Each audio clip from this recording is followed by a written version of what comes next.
முதல் கணக்கு 1 மீட்டர் நீளம் மற்றும் 20 mm by 20 mm குறுக்கு வெட்டில் ஒரு எக்கு கம்பி 40 கிலோநியூட்டன் இழுவிசைக்கு உட்படுத்தப்படுகிறது.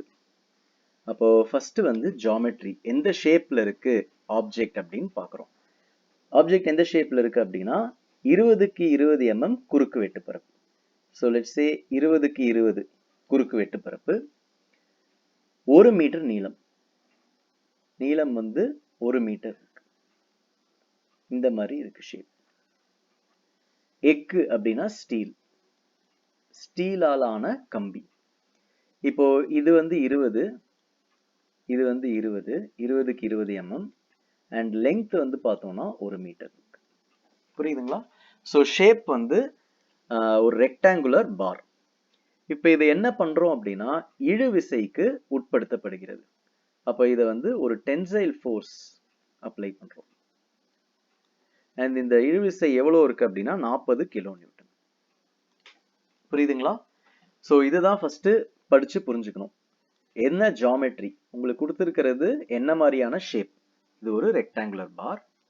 நெக்ஸ்ட் வந்து லோடிங், எப்படி வந்து லோட் பண்றோம். இழுவிசை சுமை, ஸோ இழுவிசைக்கு வந்து உட்படுத்தப்படுகிறது.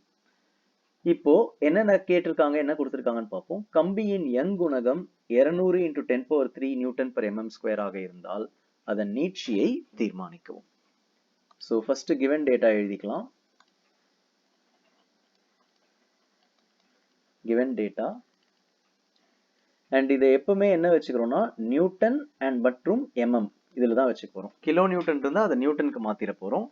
அதே மாதிரி லெங்த் எல்லாத்தையும் வந்து நம்ம மீட்டரில் இருந்தால் கூட அதை மில்லி மீட்டருக்கு மாற்றிட போகிறோம். மில்லி மீட்டர்ல இருந்தால் அப்படியே வச்சுக்கலாம்.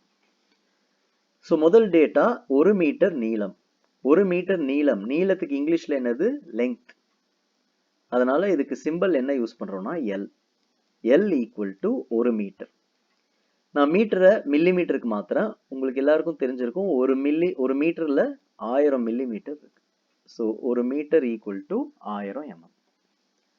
அடுத்தது 20க்கு 20 குறுக்கு வெட்டு. அப்போ பிரெத் வந்து 20 mm, திக்னஸும் வந்து 20 mm. mmல இருக்கிறனால அப்படியே வச்சுக்கிறேன். அடுத்தது இழுவிசை சுமை. இழுவிசை சுமை பார்த்தீங்க அப்படின்னா பி சிம்பிள். இழுவிசைக்கு வந்து லோடு, இதுக்கு சிம்பிள் வந்து பி. எவ்வளோ இழுவிசை இருக்கு அப்படின்னா 40 கிலோ நியூட்டன். 40 kilo Newton. நம்ம என்ன மாற்ற போறோம், எல்லாத்தையும் நியூட்டன்ல வச்சுக்க போறோம். ஸோ கிலோ அப்படிங்கிறது 10⁻³ ஸோ 40 × 10⁻³ நியூட்டன். கடைசியா யங் குணகம் கொடுத்துருக்காங்க. யங் குணகம் 200 × 10⁻³ நியூட்டன் per mm². யங் குணகத்தோட சிம்பிள் குறியீடு வந்து இ. 200 × 10⁻³ நியூட்டன் per mm². இவ்வளவுதான் கிவன் டேட்டா. ஸோ இது கொடுக்கப்பட்ட டேட்டா. என்ன கண்டுபிடிக்கணும், டு ஃபைண்ட் என்னன்னு எழுதிக்கலாம். என்ன கண்டுபிடிக்கணும்னா நீட்சியை தீர்மானிக்கவும். அப்போ அது எவ்வளோ வந்து இலாங்கேட் ஆகுது, எவ்வளோ வந்து நீளுது அப்படின்னு பார்க்குறோம்.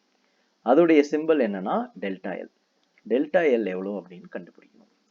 இப்போ இந்த பாரை நம்ம இழுக்கும் போது என்ன ஆகுது அப்படின்னா அதோடைய நீளம் வந்து அதிகரிக்குது, நீட்சியை அடையுது. அந்த நீட்சி எவ்வளோ அப்படிங்கிறத கண்டுபிடிக்கணும். அதுக்கு சிம்பிள் என்ன அப்படின்னா டெல்டா எல். இப்போ என்ன ஃபார்முலா யூஸ் பண்றோம் அப்படின்னா ரெண்டு ஃபார்முலா தான் யூஸ் பண்றோம். Area equal to breadth into thickness. ஏன்னா இது rectangular bar, cross sectional area வந்து பிரெத் இன்டு திக்னஸ். அடுத்தது delta L equal to PL by A.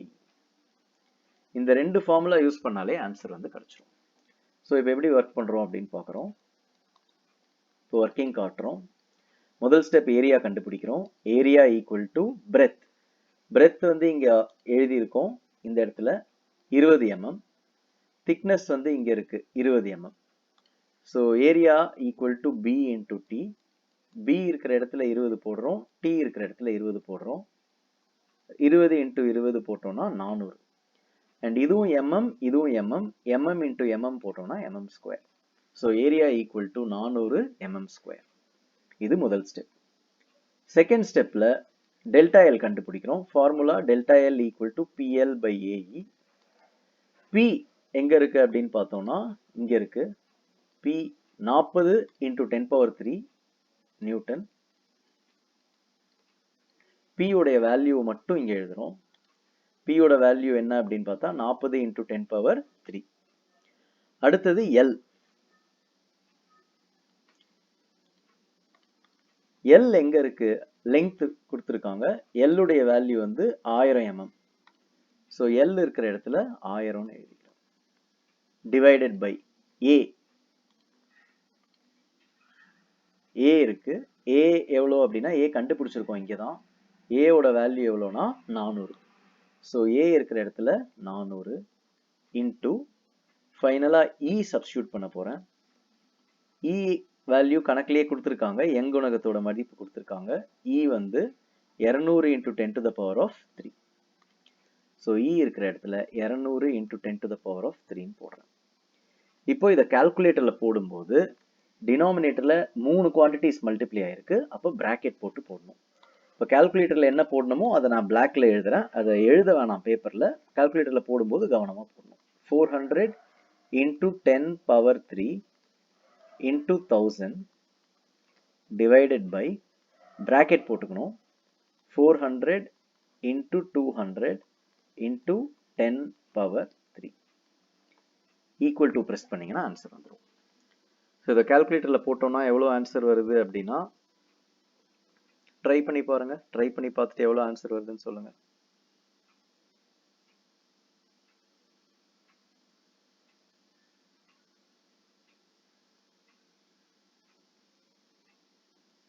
.5 mm. 0.5 mm. ஏன் இந்த ஆன்சர் mmல இருக்கு அப்படின்னா நம்ம யூனிட்ஸ் 40 இன்டூ 10⁻³ எதுல இருந்ததுன்னா நியூட்டன்ல இருந்தது. 1000 எதுல இருந்ததுன்னா mmல இருந்தது. டிவைடட் பை இந்த 400 ஏரியா mm² இருந்தது. 2 into 10⁻³ Young's modulus Newton per mm² இருந்தது. இந்த mm² இந்த mm² கேன்சல் ஆயிடும். இந்த நியூட்டனும் கேன்சல் ஆயிடும். அப்போ மீதி என்ன கிடைக்குது அப்படின்னா mm. ஸோ டெல்டா எல் உடைய யூனிட் நமக்கு ஃபைனலா mmல கிடைக்கும். இதுதான் ஆன்சர்.